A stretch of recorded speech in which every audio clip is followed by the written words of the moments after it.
Oui, bonjour, donc je vous remercie d'avoir cliqué sur cette vidéo. Alors tout d'abord, je voulais vous souhaiter une excellente année 2024 et surtout la santé, hein. Donc c'est vraiment le plus important parce que de la santé découle tout le reste, bien entendu. Je voulais également m'excuser parce que j'ai mis vraiment longtemps à sortir cette vidéo. C'est vrai que normalement, mon rythme de sortie, c'est environ toutes les 2 semaines, ou un peu plus que 2 semaines, mais là, ça fait quand même plus que 3 semaines, donc voilà, c'est un peu long, ou ça va peut-être même faire 4 semaines, en fait. Je suis vraiment désolé pour cette lenteur, mais voilà, donc c'est parce que c'était les fêtes de fin d'année, Noël, donc voilà, j'étais pas super motivé pour travailler sur les vidéos. Non pas que le film ne me plaise pas, hein, pas du tout. C'est vraiment juste une simple question de temps et de motivation, tout simplement. Je voulais également m'excuser parce que normalement, je devais intégrer une analyse psychologique du tueur, hein, donc par Grégory Valkoviak.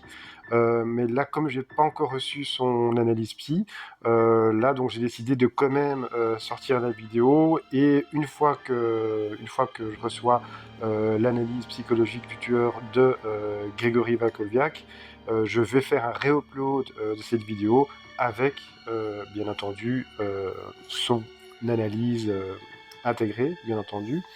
Voilà, donc je voulais donc encore une fois m'excuser pour ça. Donc maintenant parlons du film. Voilà, donc c'est vraiment un film que j'aime vraiment beaucoup, hein, donc film canadien de 82, réalisé par Jean-Claude Lord. Jean-Claude Lord qui nous a quittés en 2022. J'ai regardé sa filmo, voilà, c'est pas des films que je connais, donc je suppose que c'est beaucoup de films canadiens ou des films qui n'ont pas dépassé, comment dire, l'océan Atlantique.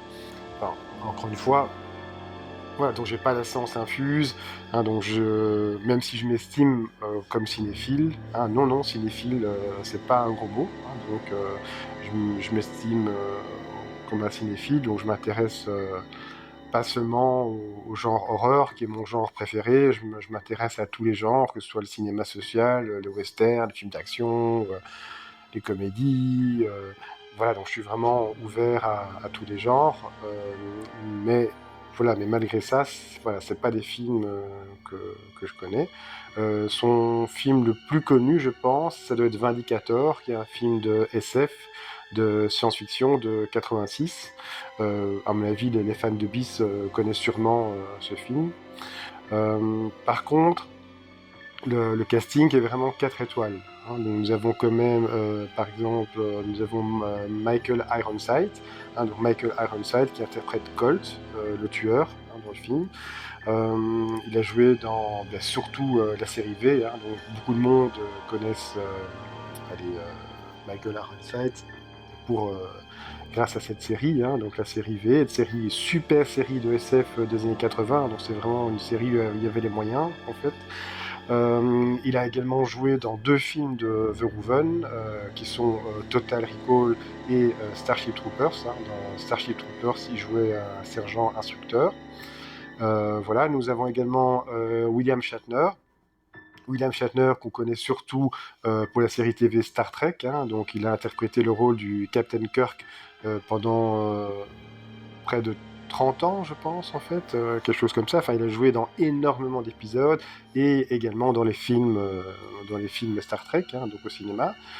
Il a également joué dans la série Hooker, hein, donc une série des années 80, une série policière, hein, où il joue un sergent. Et il a également joué dans un excellent film, hein, donc un excellent film d'attaque animale qui s'appelle L'Horrible Invasion, hein, donc d'ailleurs Romain Néophyte, hein, de la chaîne Croix de Malte en a fait une vidéo, hein, donc je vous recommande vraiment de regarder sa vidéo, hein, donc c'est vraiment un film que je vous recommande chaudement, en fait, hein, donc L'Horrible Invasion. Nous avons également Lee Grant, hein, donc Lee Grant qui a joué dans The Swarm, en fait, donc il y a un film catastrophe, hein, c'est également un film d'attaque animale, hein, donc avec des abeilles tueuses. Donc c'est un film des années 70. Elle a également joué dans un autre film des années 70, La Malédiction 2. Donc je pense qu'elle jouait la nounou, hein, hein, donc je pense qu'elle jouait la nounou, mais je suis pas sûr, hein, donc ça je vais mettre ça ici. Donc voilà, et nous avons également Lee Grant, hein, donc Lee Grant elle a surtout joué dans des séries TV, notamment dans la série Happy Days, hein, donc la série avec Fonzie, n'est-ce pas, et voilà, donc c'est une super série feel good que j'aimais beaucoup quand j'étais jeune en fait. Elle a joué aussi dans 2 épisodes de La Croisière s'amuse. Donc voilà, donc ça c'est pour le casting. On a quand même un beau casting, hein. Donc déjà à l'époque, voilà, c'était déjà des acteurs connus, même s'ils jouaient dans des séries TV, c'est quand même un beau casting, hein. Donc j'ai vu beaucoup de slashers dans ma vie, pardon, euh, que ce soit les slashers des années 70, 80, 90, enfin, ou les slashers actuels, mais j'ai rarement vu un slasher avec un tel casting. Il y a peut-être un autre slasher avec un très bon casting qui est Alone in the Dark, hein. Donc Alone in the Dark, un film de Jack Shoulder, il date de 82, il me semble. Lui aussi, il dispose vraiment d'un casting 4 étoiles, hein. Vraiment, même 5 étoiles, je veux dire, en fait, hein, encore supérieur à celui de Visiting Hours. Donc maintenant, au niveau de l'histoire, donc le pitch est assez simple, bien que le film, il y a quand même un effort d'écriture, hein. Donc c'est un mix entre film de psycho-killer et slasher. Et bien donc c'est une présentatrice, hein, d'une émission TV, c'est une féministe activiste, hein. Enfin c'est une activiste féministe assez engagée. Bien lors de son émission, elle va interviewer un avocat, donc c'est un avocat qui défend un mari qui bat sa femme, hein, et cette femme s'est défendue et lui a tiré dessus. Et évidemment, donc la présentatrice, étant activiste féministe, elle va vraiment pas du tout être dans ce rôle de journaliste, hein, elle doit rester neutre, elle va vraiment être assez agressive envers l'avocat, et vraiment, elle est vraiment du côté de la victime, hein, donc de la femme qui a donc tiré sur son mari, mais c'était un geste d'autodéfense. Janet Macklin was discovered with contusions, a mild concussion, a ruptured eardrum. Wouldn't you say that these were indications that she was a battered wife? Or someone made to look that way. By whom? Herself? In other words, she shot her husband and then threw herself down the stairs to make it look like self-defense. Perhaps. You're a very gifted lawyer, Mr. Holstrom.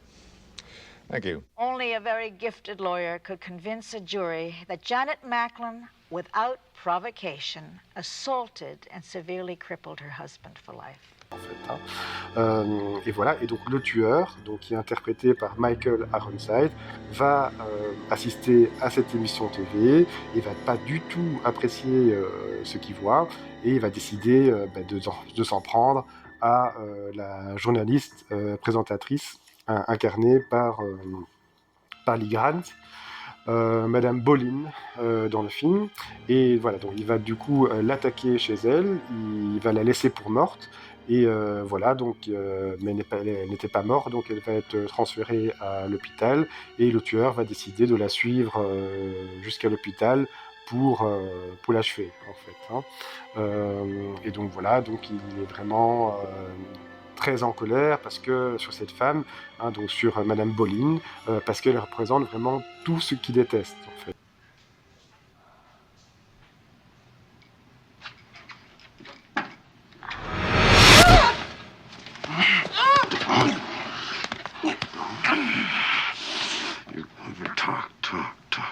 Listen, you're gonna listen to me. You wanted me to make it.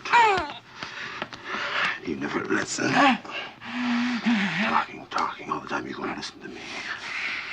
You feel me for this, huh? Parce qu'il a une haine profonde des femmes. Donc c'est expliqué pourquoi dans le film, hein, donc lors d'une des scènes de flashback, en fait, hein, donc on va voir la mère du tueur qui va ébouillanter son père, et voilà, donc c'est une des raisons pour lesquelles il déteste les femmes, mais donc Grigory Valkoviak va très bien expliquer ça dans son analyse, hein, donc qu'est-ce qui fait qu'il a basculé en tueur, hein, donc qu'est-ce qui explique sa condition de de tueur psychopathe en fait. Voilà, donc ça, donc c'était pour le pitch, hein, donc voilà, donc c'est un pitch assez basique, mais voilà, là, mon avis sur le film, je trouve vraiment le film, comme j'ai dit, il y a un effort d'écriture. On comprend les motivations du tueur. C'est pas un tueur qui tue bêtement, comme ça, sans raison, sans motif. Non, là, il y a un vrai trauma, il y a une vraie raison derrière, en fait. Le film le tueur est assez cruel, en fait. Le film n'est pas vraiment gore, en fait, hein, donc il y a quelques oui, le film repose plus sur l'aspect psychologique. C'est plus une terreur psychologique incarnée par le tueur, hein, donc Michael Ironside. Le film n'est pas vraiment démonstratif au point de vue gore. En fait, il y a peut-être une scène qui est un peu gore. Hein, donc c'est une scène où le tueur, en fait, il va se blesser à l'avant-bras en cassant une bouteille sur sa table, en fait, pour, comme ça, de ce fait, étant blessé, eh bien, il va pouvoir être transféré à l'hôpital central, où, bien entendu, se trouve la journaliste, en fait, hein, donc la présentatrice, Madame Boleyn, et donc, du coup, il va pouvoir s'en prendre à elle.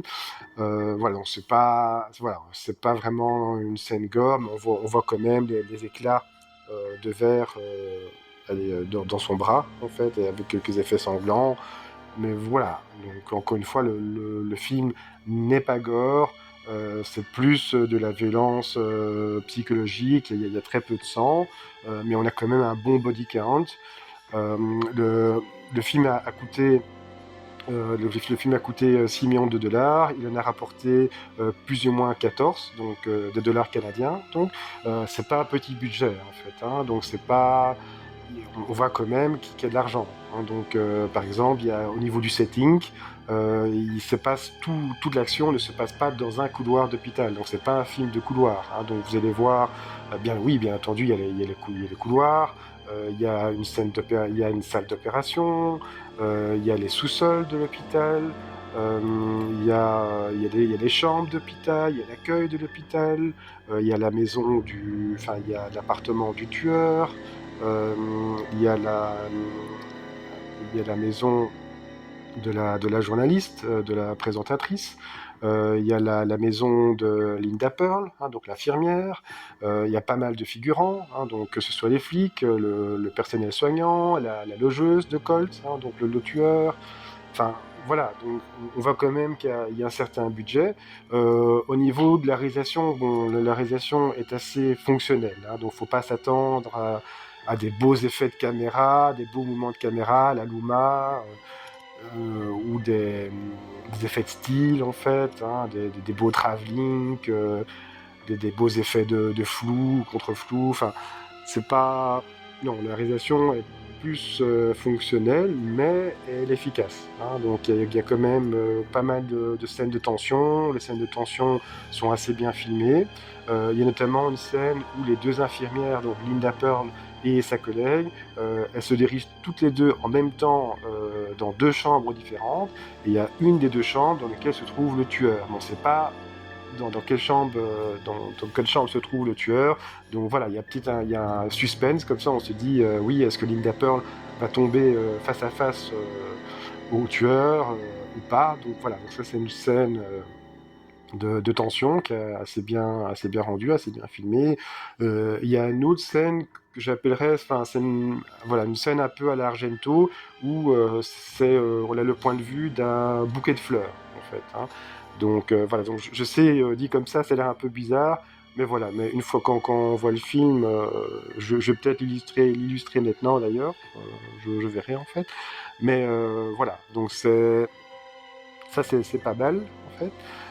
Et ce que j'apprécie aussi dans le film, c'est que, encore une fois, donc, il y a quand même une certaine profondeur, hein, donc on en apprend un peu sur le tueur, hein, donc il a de vrais motifs, hein, donc il y a quand même un effort d'écriture, donc c'est pour ça sans doute que le film dure quand même un peu plus longtemps que les slashers classiques, hein, donc les slashers classiques, ils durent quoi? Ils durent en moyenne 80 minutes, 85 minutes.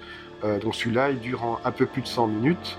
Mais voilà, donc je pense que c'est quand même justifié, justement, pour en apprendre plus sur le tueur. On suit vraiment le tueur dans son quotidien, même si tout le film se passe en 24 heures. Hein. En tout cas, c'est l'impression que j'ai. Hein. Donc au niveau temporalité, tout le film se déroule en 24 heures. Bon, il y a quelques soucis d'écriture, hein, donc bon, ça, on va pas se le cacher. Par exemple, allez, après tout ce qui lui arrive, l'infirmière, donc moi à sa place, je rentre chez moi, hein, donc je vais pas rester chez moi, continuer à travailler après tout ce qui m'est arrivé. Non, moi je vais chez moi, je tape maladie ou enfin en tout cas je continue sûrement pas à travailler, même si je répète, hein, donc tout le film quasi se déroule en 24 heures et plus précisément en une seule nuit en fait. Hein. Mais voilà, malgré tout, je trouve ça un peu bizarre. Mais d'un autre côté, elle a aussi de bonnes réactions. Donc l'infirmière. Donc par exemple, c'est vers la fin du film, elle sent que le tueur pourrait être chez elle, donc elle a des enfants, donc elle va pas bêtement courir comme ça directement chez elle. Elle va essayer de voir de parler à un des policiers qui est à l'hôpital pour qu'il l'accompagne. Take these photos to Deborah Ballin's room. It's 903, and give them to Gary Baylor and to the police officer that's with him, and tell them I had to rush home. Where do you think you're going? Deborah Ballin's room, 903. Are you registered? No. Sir, listen, I just got a phone call, and I think it may be the man that you're looking for. Can you please? Officer! Get someone. The lady needs help. Yeah, what is it? Look, I just got a phone call, and I think it's the man that you're Hey, looking for. hold on, Here, slowly. my daughter! Can you please just come with me? I need I'm someone on to... duty, I can't. Can you call someone or do... Lady, if you'll just explain to me what's going on. Forget it! Lady! Mais malheureusement, pour telle ou telle raison, ce sera pas possible, en fait. Hein, donc il y a quand même un petit effort d'écriture, donc du coup elle va devoir partir toute seule chez elle, et une fois qu'elle va arriver chez elle, elle va vouloir téléphoner, mais elle va voir que les fils du téléphone sont arrachés, en fait. Hein. Voilà, donc c'est quand même un petit effort d'écriture. Voilà, donc le film est quand même assez bien écrit, comme j'ai dit, il y a quand même pas mal de moments de tension qui sont bien rendus. La photographie, elle est assez belle en fait, hein, donc elle est assez froide, surtout lors des scènes, toutes les scènes qui se passent à l'hôpital. Le score, voilà, il n'est pas extraordinaire, hein, donc c'est pas Paul Zaza, hein, donc c'est sûr, mais voilà, le score ou la musique est assez bonne, je trouve également. Je trouve aussi que donc l'acting de bonne qualité, hein, franchement, je trouve que les acteurs ils font le job, hein, donc sont assez convaincants dans le rôle. Donc voilà, donc je trouve vraiment que c'est vraiment un très bon film, un excellent slasher, enfin slasher encore une fois, hein, donc c'est un mix entre slasher et psycho-killer en fait, hein, donc c'est pas parce qu'encore une fois on suit beaucoup le tueur en fait, hein, donc il a de vraies motivations. Désolé de me répéter.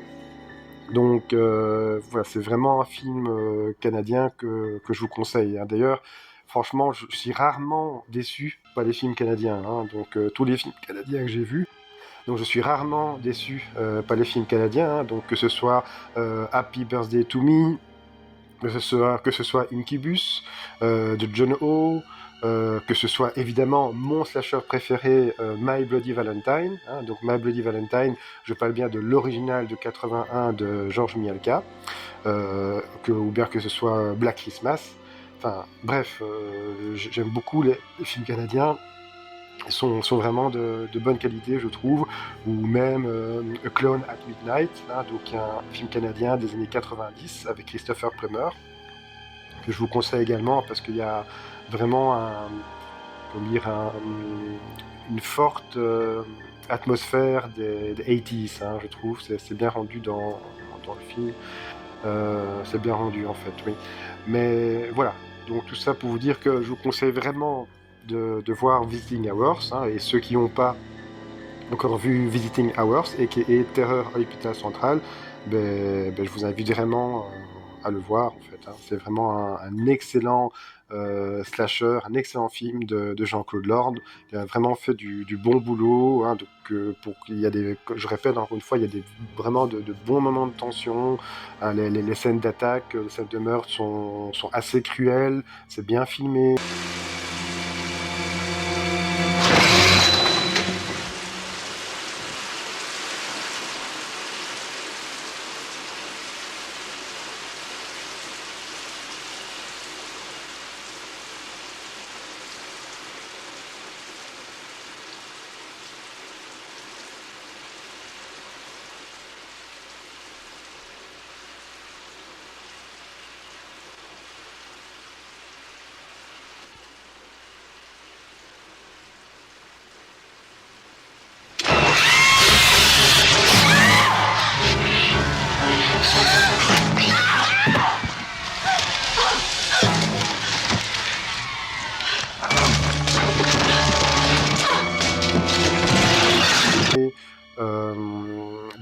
Les acteurs sont bons, il y a un effort d'écriture, vraiment.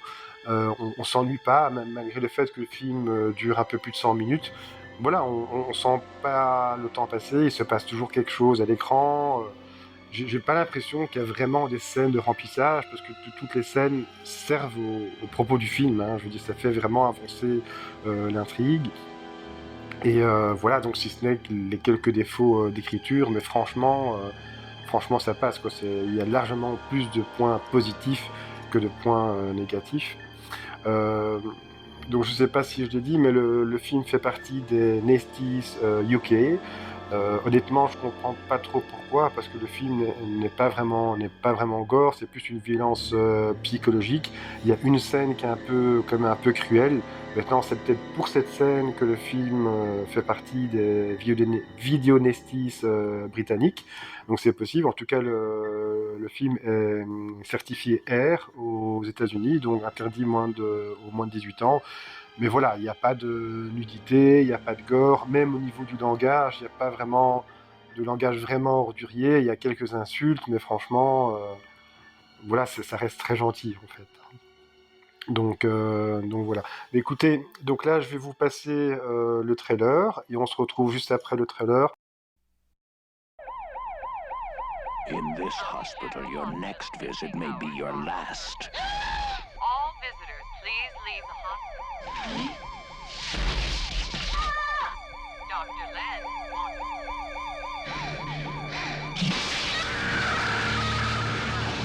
Visiting hours so frightening you may never recover. Starring Lee Grant, William Shatner, Linda Pearl.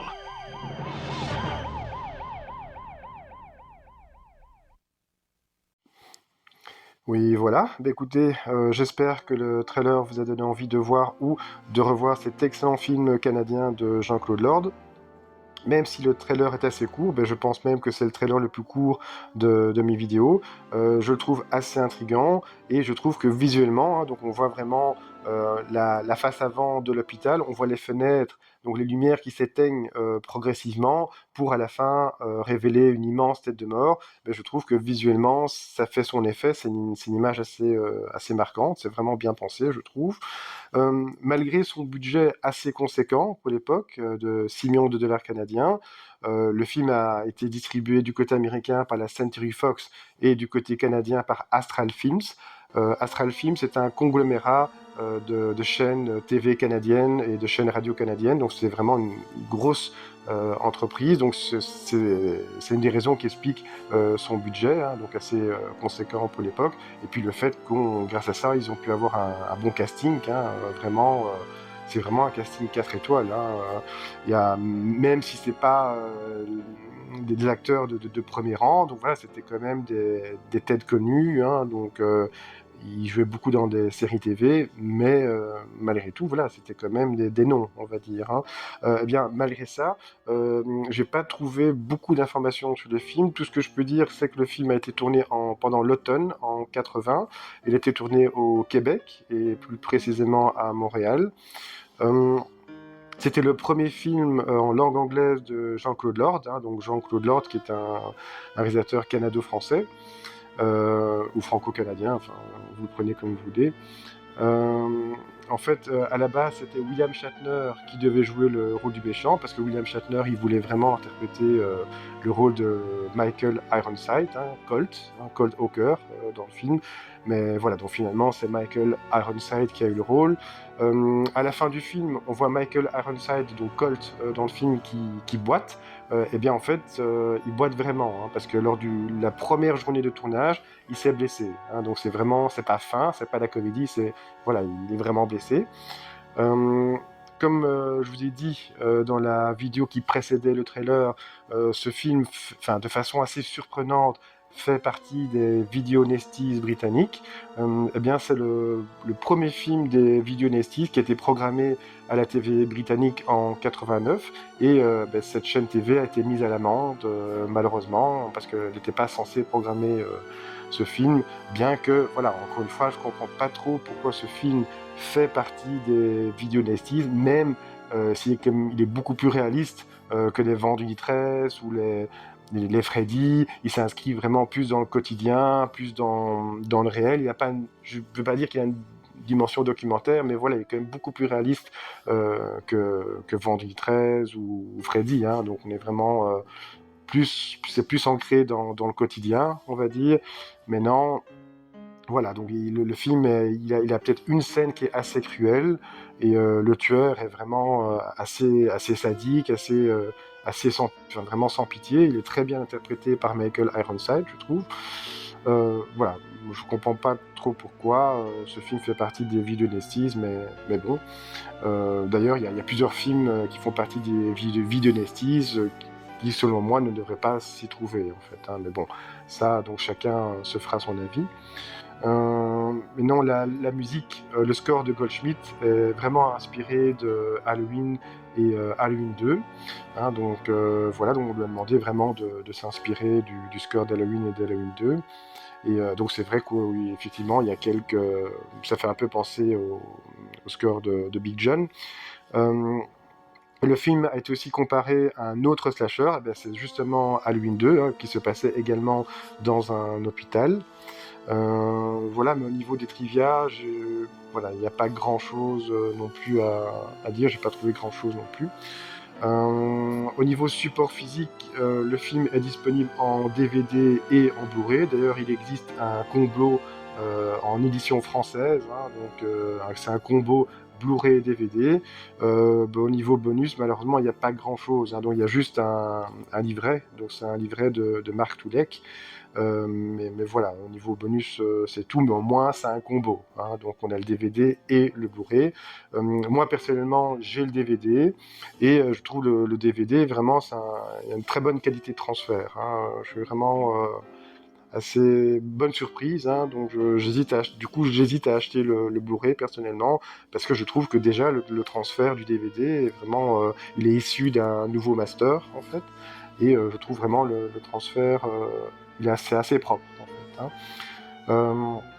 Mais voilà, écoutez, si vous avez apprécié cette vidéo, donc n'hésitez pas à lâcher un petit pouce, à laisser un commentaire, et surtout à vous abonner, donc c'est ce qui m'aidera le plus, hein, et partager aussi. Écoutez, je vous remercie d'avoir visionné cette vidéo, et je vous dis à la prochaine.